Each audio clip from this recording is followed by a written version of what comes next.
Buenos días, Puerto Rico y el mundo. Soy Carmen Enit Acevedo y estamos en Bonita Radio.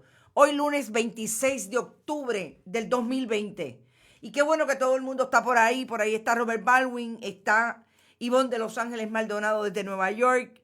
Excelente día, dice Nilsa Flores, Wilber Rosario. Está todo el mundo. Buen café y mejor día.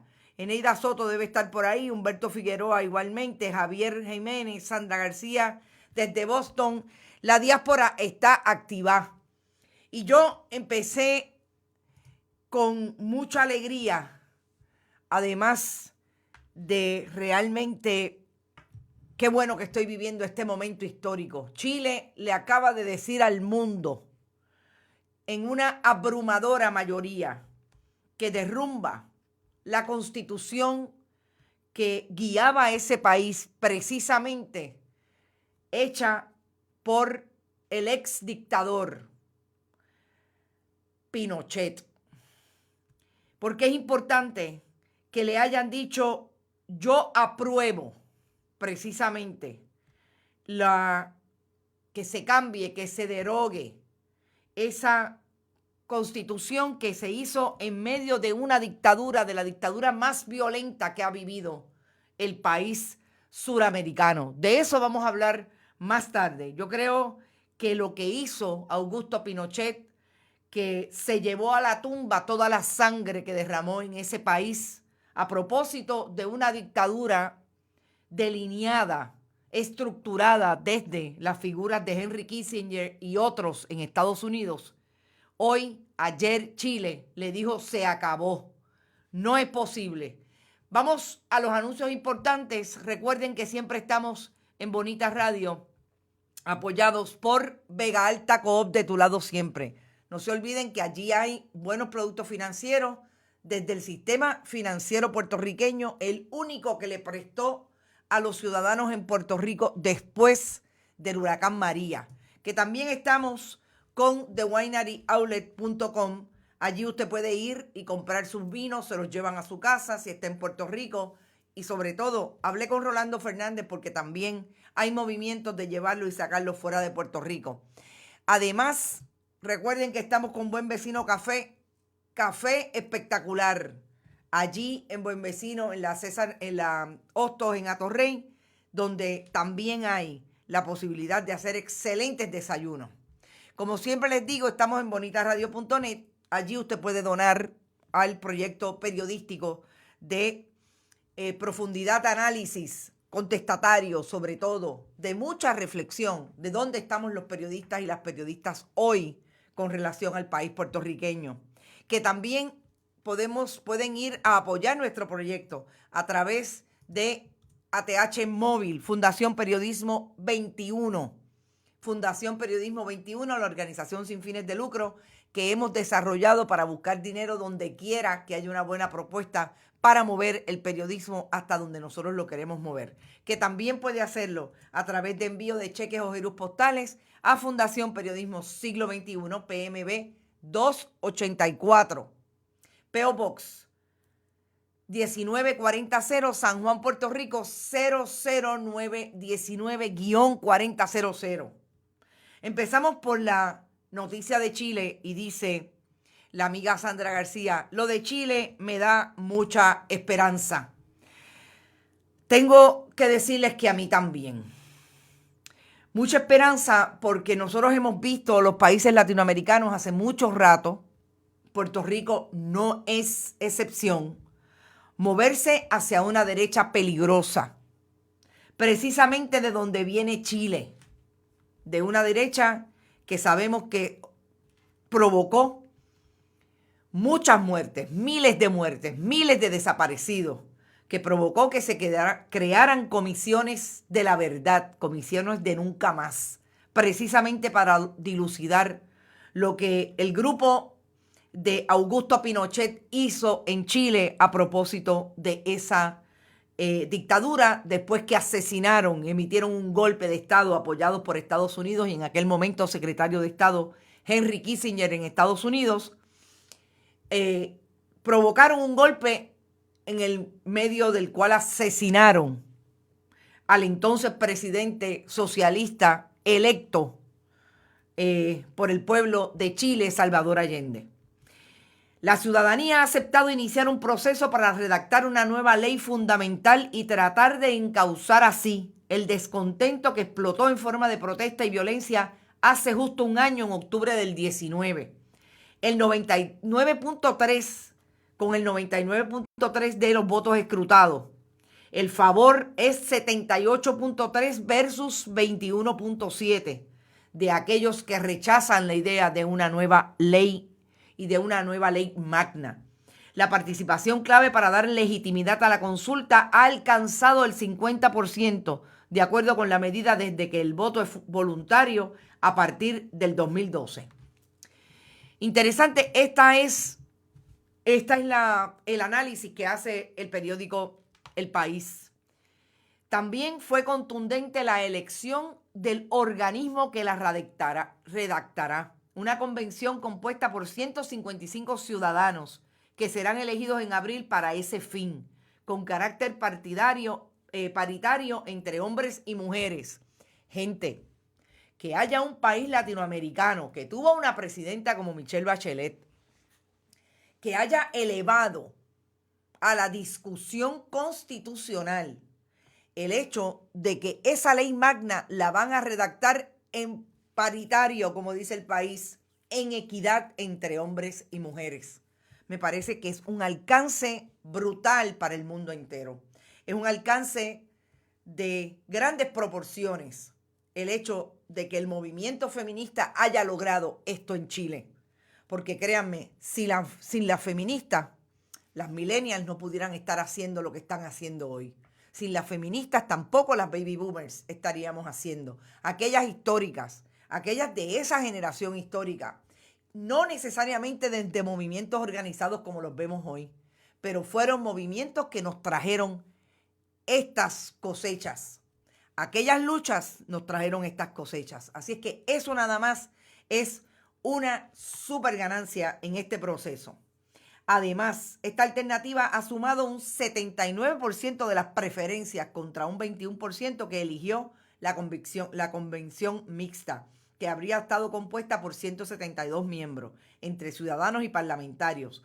Hoy ha triunfado la ciudadanía y la democracia, la paz sobre la violencia, dijo Sebastián Piñera en La Moneda, arropado por todo su gabinete. Claro, Sebastián Piñera, que yo estoy segura que votó con el no. Yo estoy segurísima.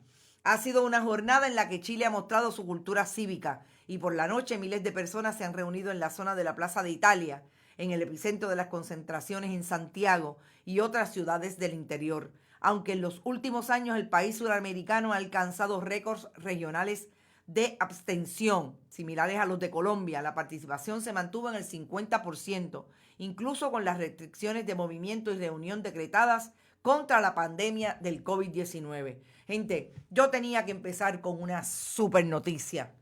Es una noticia para el mundo, es un espejo, es un imaginario increíble el que las personas que creemos en la equidad, que creemos en la democracia, que creemos en la paz y que los procesos sociales en los países deben darse desde esa paz, la participación, la conversación.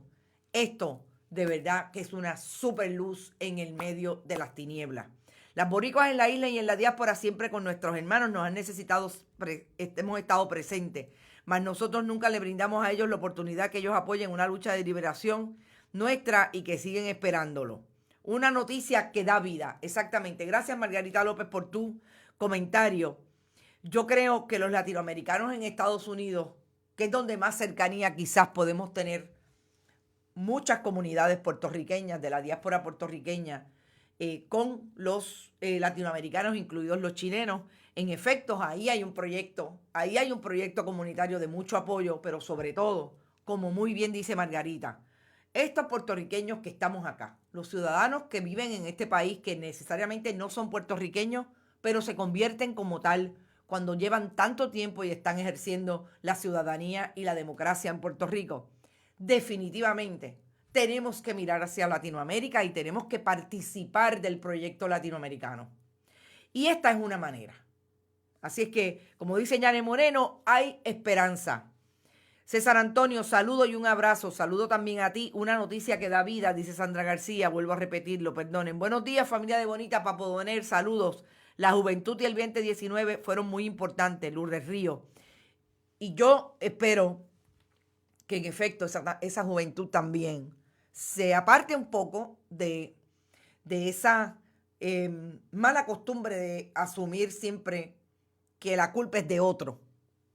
Y estoy hablando exclusivamente de la aparente pelea que hemos visto mucho en las redes sociales, porque estas nuevas generaciones ahí es que discuten entre lo que es la responsabilidad de los baby boomers con relación al bipartidismo. Me parece que si se alejan de eso, se sientan a reflexionar sobre que son otras generaciones las que en efecto han provocado cambios, al igual que ellos quieren provocar un cambio ahora, la mejor estrategia no es echarle la responsabilidad a otro. La culpa no es del otro, la responsabilidad es de todos. Y yo creo que eso es bien importante en esta reflexión. Pero Chile vive, me encanta. Chile vive, me encanta, de verdad. Viva Bolivia, viva Chile y viva el Cono Sur. Todavía tengo que hacer un análisis del asunto de Bolivia y confieso, del Ecuador y todo lo que ha pasado entre Bolivia y el Ecuador, que no lo he hecho y lo debo. Así que lo vuelvo a hacer. El logo del Estado 51 del PNP lo copiaron de Chile, Adalberto Ramos. Margarita López, que vivan todos y todas. Bueno, y hablando de democracia, vamos al debate de anoche, al debate de los candidatos a la alcaldía de San Juan. Roxana López León por el Partido Popular Democrático, Manuel Natal por el Movimiento Victoria Ciudadana, Partido Victoria Ciudadana, Adrián es García, siempre se me olvida el apellido de Adrián. Adrián es el candidato del Partido Independentista Puertorriqueño, Nelson Rosario de Proyecto Dignidad y Miguel Romero del Partido Nuevo Progresista. Vamos a empezar quizás por Miguel Romero. Primero, en términos generales, me parece que fue un debate ausente de proyectos o propuestas fundamentales en profundidad. Ese debate estuvo fatal. Adrián López. Bueno, déjame ver. Adrián González. Déjenme ver. Ay, bendito sea Dios. La verdad es que hoy estoy, perdónenme esa y otras más. Y sí, es González Costa. Exacto, Adrián González Costa. Adrián González Costa, le dije a Adrián García como el cómico. Vamos a empezar con que en términos generales me parece que fue un debate que poco se pudo decir, que hubo un enfrentamiento a lo que parece que Roxana López ha identificado como su contrincante y Manuel Natal también identifica como su contrincante en el caso de Miguel Romero, abogado y un fiel, siempre se ha posicionado como un fiel creyente de las huestes del Partido Nuevo Progresista, pero además de las huestes del Partido Nuevo Progresista, es un candidato que arrastra una responsabilidad en dos asuntos fundamentales. La Ley 7 del 2009, que como él muy bien dijo ayer, él no hizo leyes, pero fue allí a apoyar a la Ley 7 como el secretario del Departamento del Trabajo.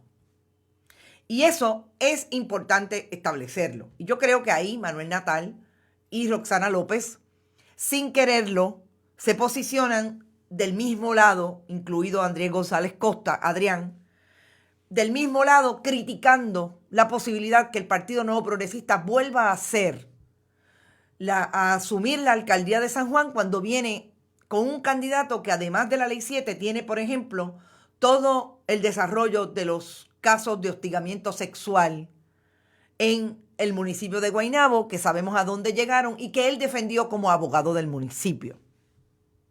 Yo creo que Miguel Romero tuvo un problema para contestar eso, estaba bien a la defensiva y lo único que podía decir era que él no hacía leyes. El problema de no hacer leyes es que si usted no las hace y a usted le parece que están mal, usted se siente y las combate. Pero eso no fue lo que hizo Miguel Romero.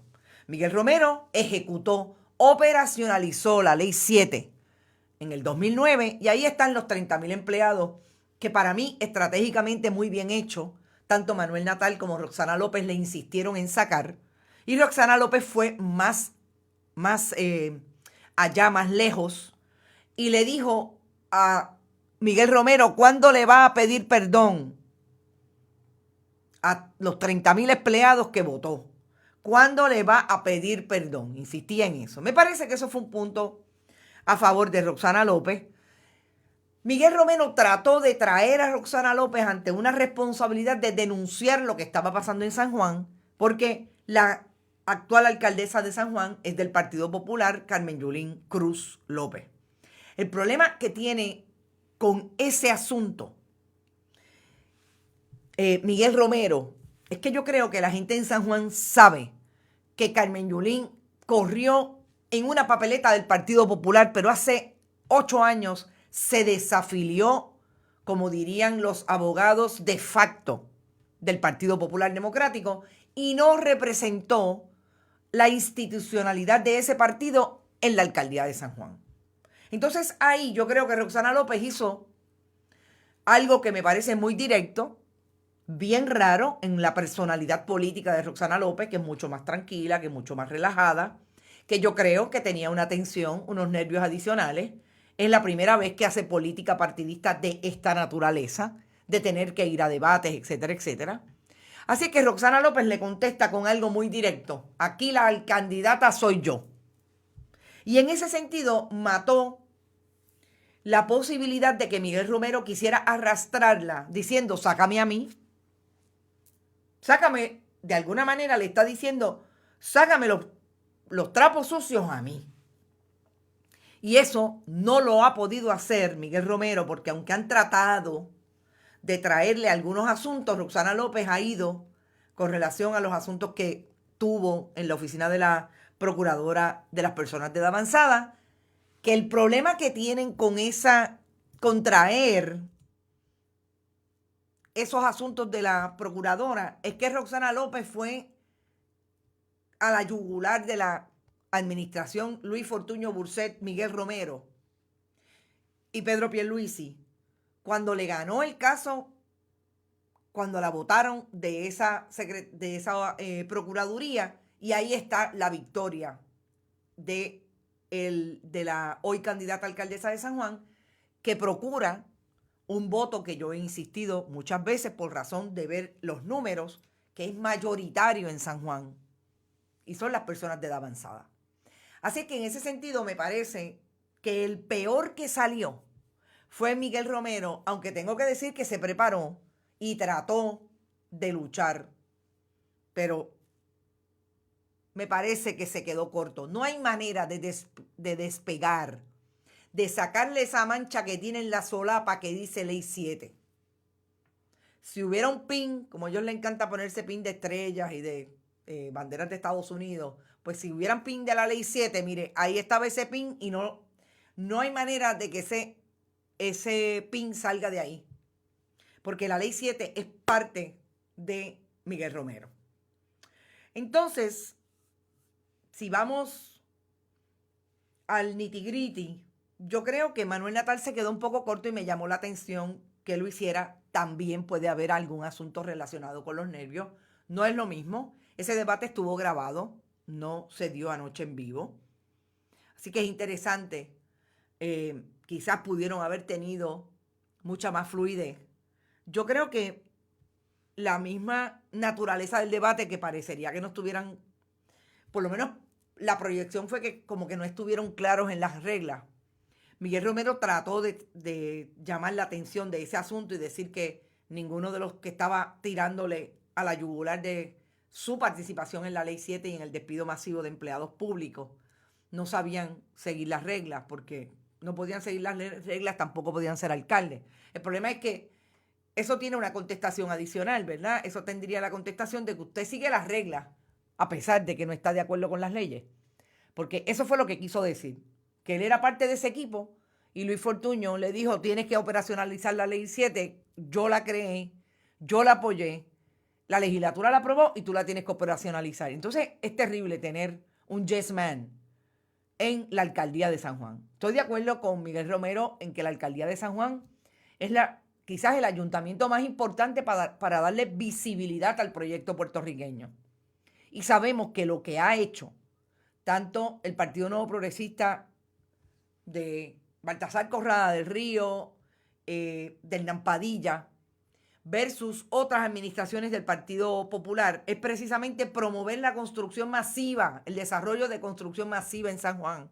Ahí estamos con los edificios, las barbaridades que han hecho con el desarrollo económico para alguna gente, como el desarrollo de la costa que una vez quiso hacer Jorge Santini, versus la posibilidad de crear un municipio y un ayuntamiento sustentable para eliminar la gran desigualdad que tiene San Juan en términos de la pobreza. Así es que todo eso yo creo que se une al análisis. Y en ese sentido, Manuel Natal y Roxana López pueden hablar de proyectos concretos, aunque necesariamente el formato del debate no les diera la oportunidad de profundizar. También Adrián González, aunque se vio un poco perdido en una pregunta puntual que tenía que ver con desarrollo económico, sobre todo también con relación al COVID.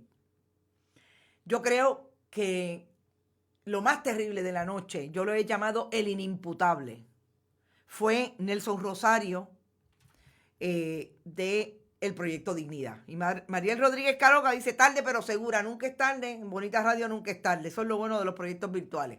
Recuerden que estos programas están después en YouTube y están también en podcast, iVoox, iTunes, Spotify. Los que votan por el PNP sufren del síndrome de Estocolmo. Bueno, finalmente, Nelson Rosario parecía no estar preparado, parecía muy nervioso. La primera pregunta fue para él. Y sobre las preguntas vamos ahora. Me parece que es la reflexión para mí, desde el punto de vista de periodista y de profesional que ejerce este oficio, creo que es importante la reflexión última que voy a hacer con relación al debate. No lucía preparado. Nos parece que estaba muy nervioso igualmente y tuvo que aceptar y hacer algo que me parece nefasto al final, que él no es experto en debate. El problema no es ser experto en debate, el problema es prepararse para un debate, no solamente en términos de contenido, sino también en términos de la forma, de la proyección y de lo que usted quiere decir que finalmente es el mensaje. El problema es que el mensaje en un debate televisado se divide entre lo que usted dice y cómo usted lo dice, la presencia, la proyección. Y yo creo que Nelson Rosario, en ese sentido, me pareció inimputable, porque los inimputables son los que sencillamente no pueden asumir responsabilidad en una corte, ¿verdad? Es desde el punto de vista de lo que él hace, que es abogado. Y como dice Yanni Moreno, en efecto lo admitió al final. Lo que pasa es que con esa admisión tiene un problema profundo con relación a los que podrían votar por él. Nelson Rosario no tiene vergüenza, dice Nisa Flores. Para mí que no le importaba el debate porque no hizo ni un esfuerzo. Yo no lo entendí, honestamente. Así es que lo último que quiero decir sobre el debate, yo creo que es una reflexión muy individual, profesional, sobre lo que han dejado los debates en estas elecciones del próximo 3 de noviembre. Yo creo que han descubierto un profundo problema que así como lo tiene el gobierno de Puerto Rico, y vuelvo y digo que es una reflexión personal, no lo he hablado con nadie y lo hago desde el punto de vista de mi responsabilidad como periodista, de hacer un esfuerzo de llevarle al país realmente desde nuestro oficio lo que es importante que ustedes sepan en materia de los candidatos que están ahí y ustedes puedan tomar decisiones en ese tablero alegadamente democrático que propone que el voto es lo más importante en ese proceso. Yo creo que todos los debates, incluido el de anoche, demuestra que nuestra profesión tiene que hacer un análisis crítico fundamental de cuáles son nuestras capacidades y qué no hemos hecho para mejorar. Yo creo que si hacemos una mala pregunta, vamos a recibir una peor contestación. Nunca había sentido que podría ser más prejuiciada una pregunta que la pregunta sobre la alegada prostitución. El problema del trabajo sexual en Puerto Rico y en el mundo tiene una complejidad particular.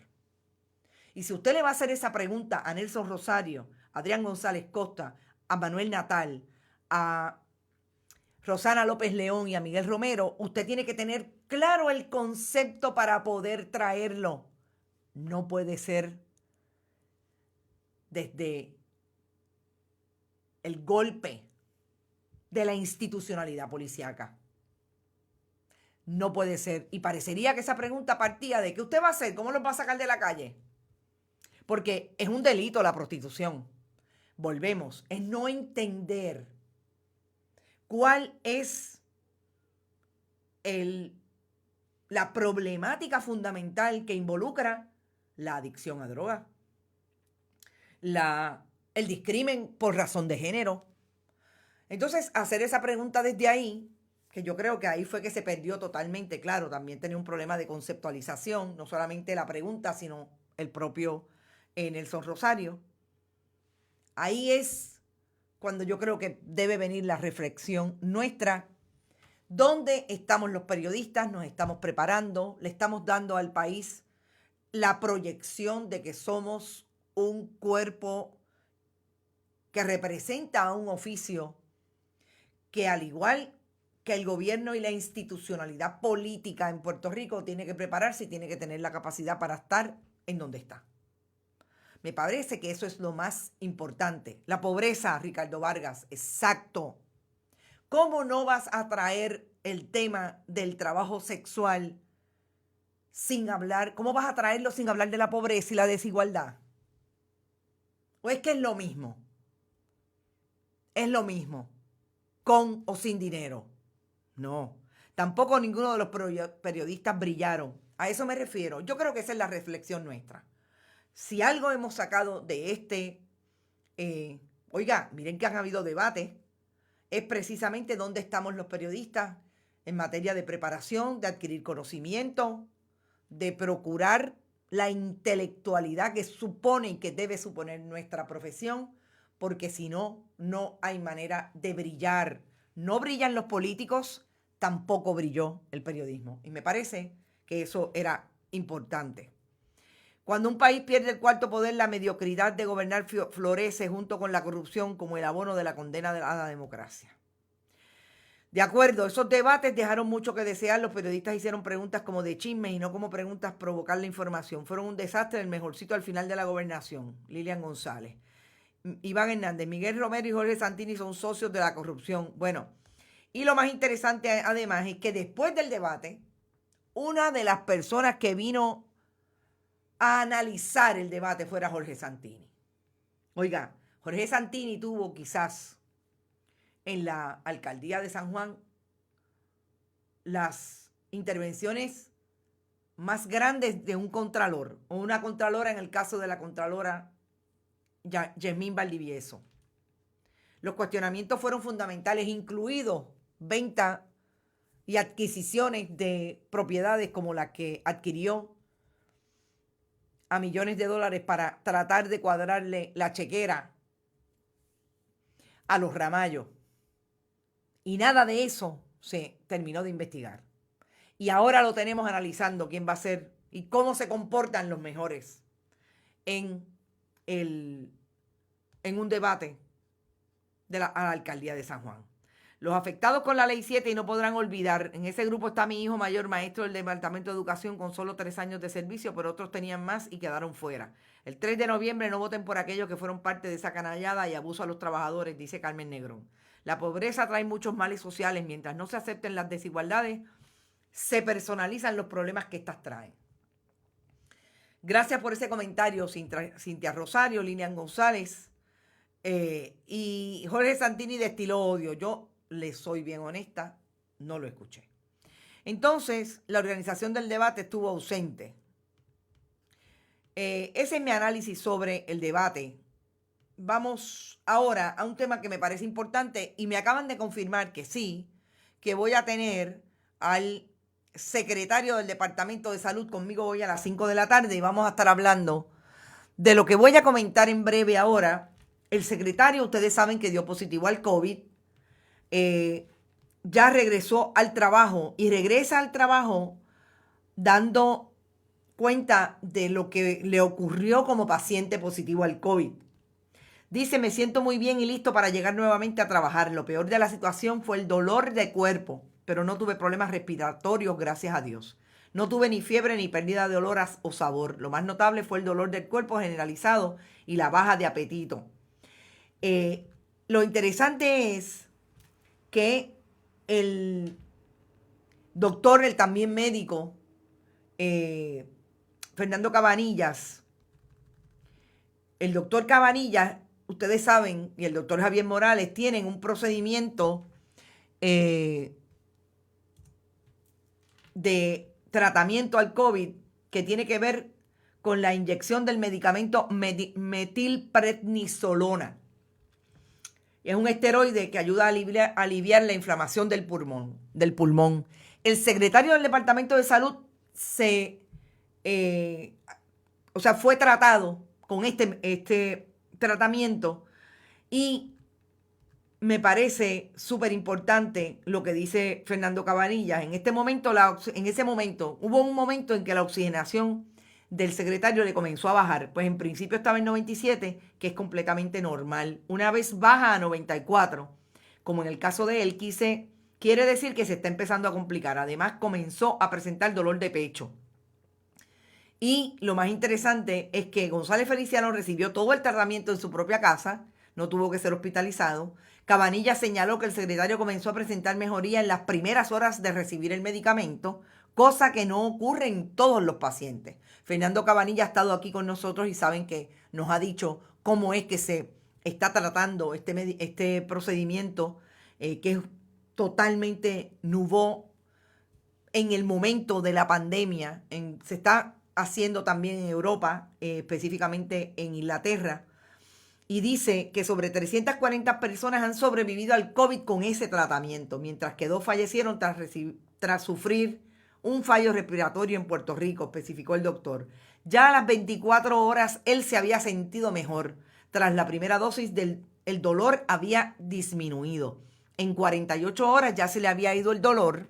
Esto está relatando el doctor Cabanillas, y la oxigenación en sangre ya estaba normal en 97 y en el cuarto día ya estaba corriendo. Así es que lo más que me llama la atención es que Fernando Cabanillas y el doctor Javier Morales hayan podido seguir. Ustedes saben que una de las advertencias que él nos hizo acá es que estuviera disponible este tratamiento en otros hospitales. Ellos lo están haciendo en el Hospital Auxilio Mutuo y eso me parece una buenísima noticia con estos resultados.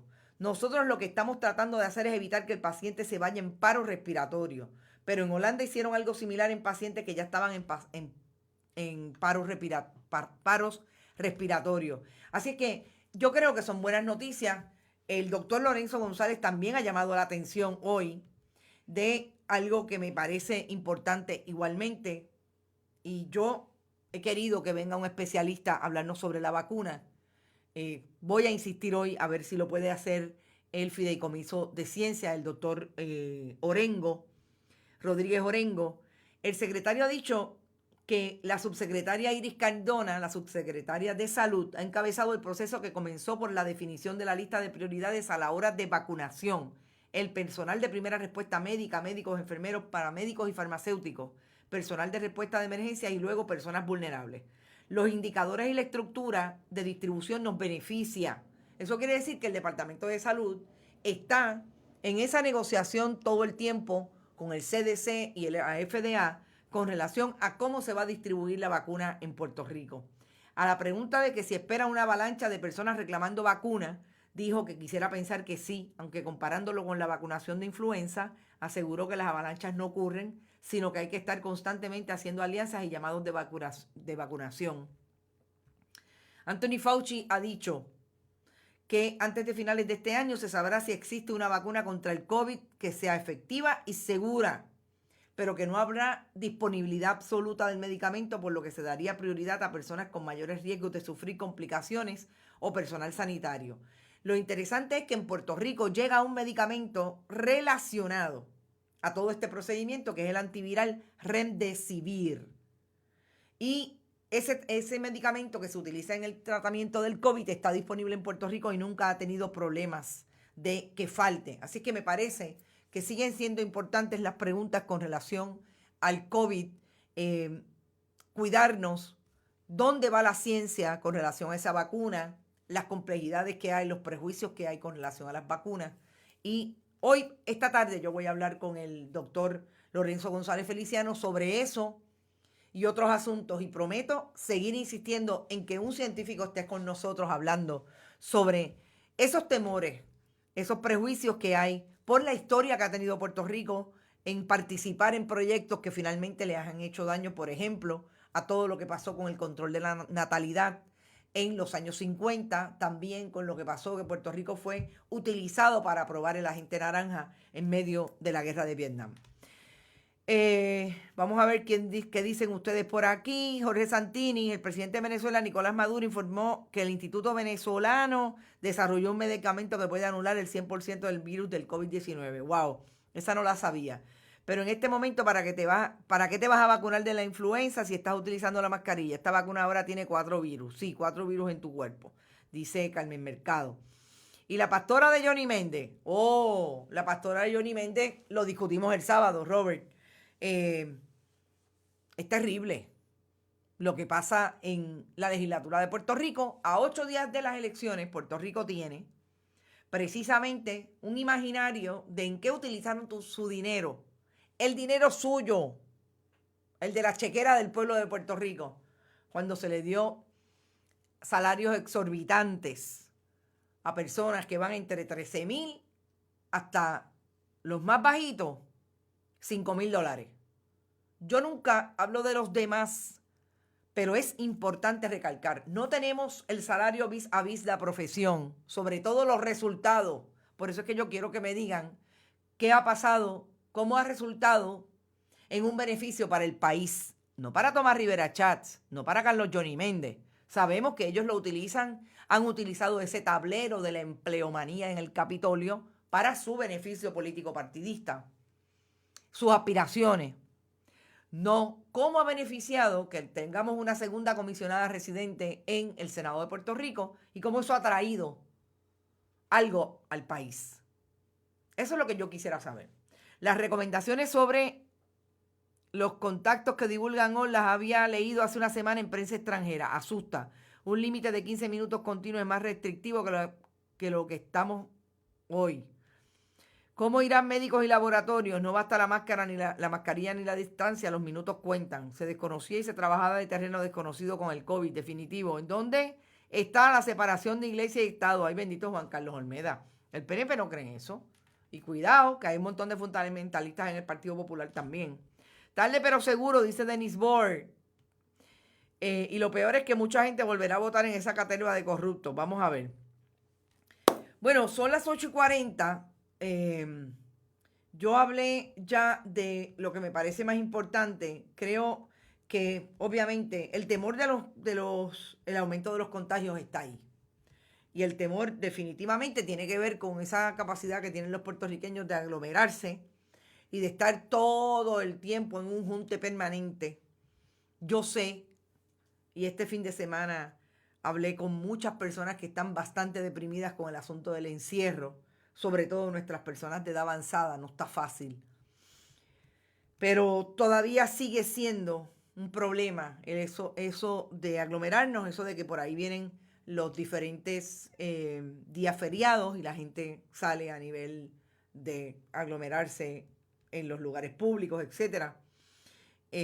Yo creo que sigue siendo difícil el momento en que estamos, pero definitivamente el riesgo está ahí. Y por último, yo quisiera comentar las 2 entrevistas que se le hicieran hoy de perfil a Alexandra Lúgaro y a Juan Dalmau del Partido Independentista. Y tiene que ver con la forma en que las 2 entrevistas se dieron Y lo que me parece es perjudicial para la mirada crítica de lo que trae o no trae un candidato.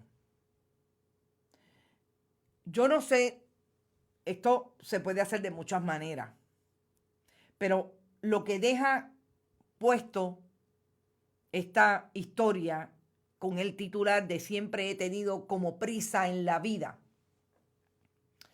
yo creo que no abona en nada al imaginario de una candidata como Alexandra Lugaro, porque lo peor que puede haber en la política, precisamente, y en la administración pública, es la prisa.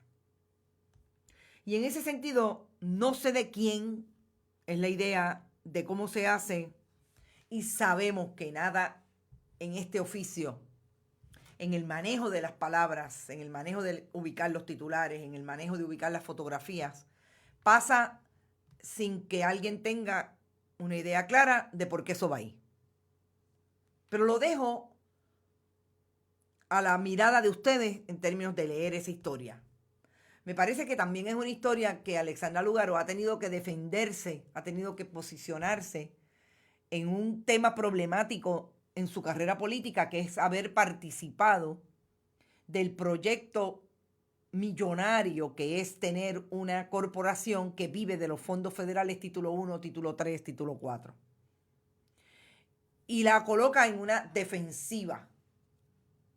Incluso lo que me parece bien de esa historia es precisamente que ella dice que dejó de ser la directora ejecutiva de esa corporación porque lo que ha pasado que le dio mucha capacidad económica a su familia, y ahí están los 45 millones, 43, 45 millones de dólares que tuvo de contrato esa corporación América Aponte y Asociados, es precisamente lo que ella entiende no debe pasar en el Departamento de Educación. Así que lo contesta de alguna manera, pero preocupa no solamente ese titular, porque podría estar estableciendo algo que una vez en la reacción de la gente, cuando plantea que el problema de Victoria Ciudadana es precisamente que pensaron en personas y no pensaron en el movimiento como tal.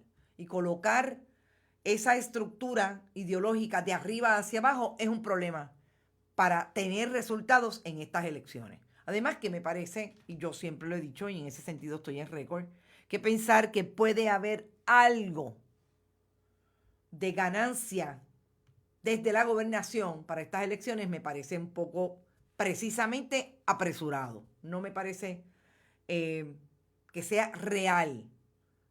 La estrategia a la inversa, ganarlas o colocar más personas en las legislaturas, concentrarse en esa ganancia, para mí hubiera sido realmente de muchos resultados para estas elecciones.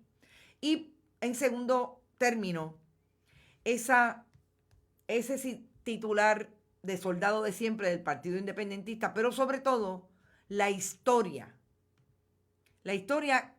que trae Juan Dalmau, siendo una persona que ha estado siempre asalariada por el Partido Independentista, que a su vez ha vivido del fondo electoral.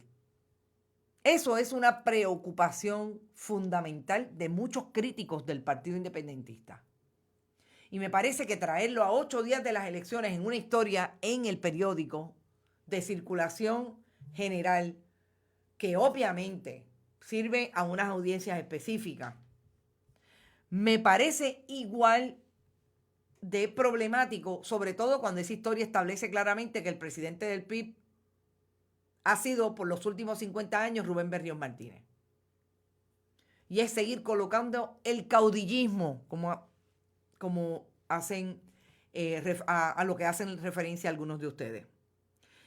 Y eso sigue siendo problemático.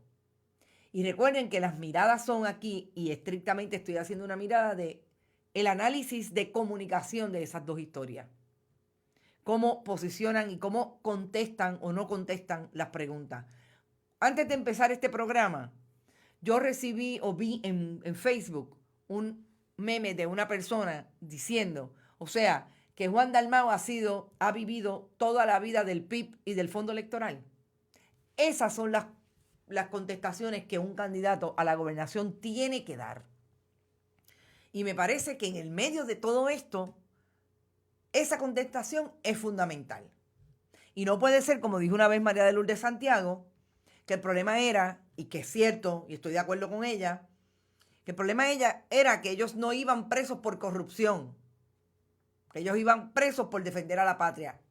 Ojo, ojo, estamos hablando de vivir de la teta del gobierno de Puerto Rico.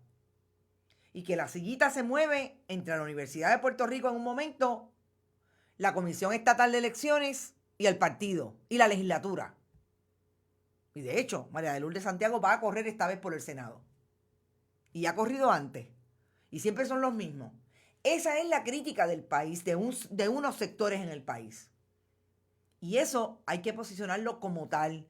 Y son las contestaciones que a mí me parece que no se dan en estas historias. Y si usted lo va a traer, si usted va a traer que usted ha sido soldado de fila del Partido Independentista, más vale que tenga una contestación de si eso no es lo mismo que se le está criticando al Partido Nuevo Progresista cuando hablamos de los salarios de la legislatura.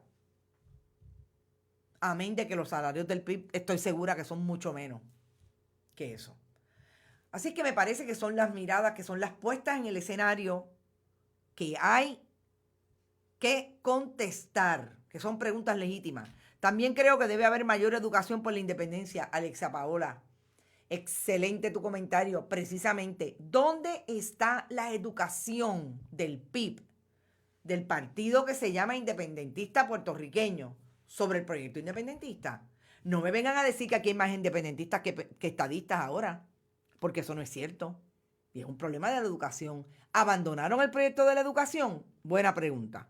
Me encanta tu camiseta, Carmen Enita, a mí también, Diverses. Esta es una camiseta que venden los compañeros de Amnistía Internacional.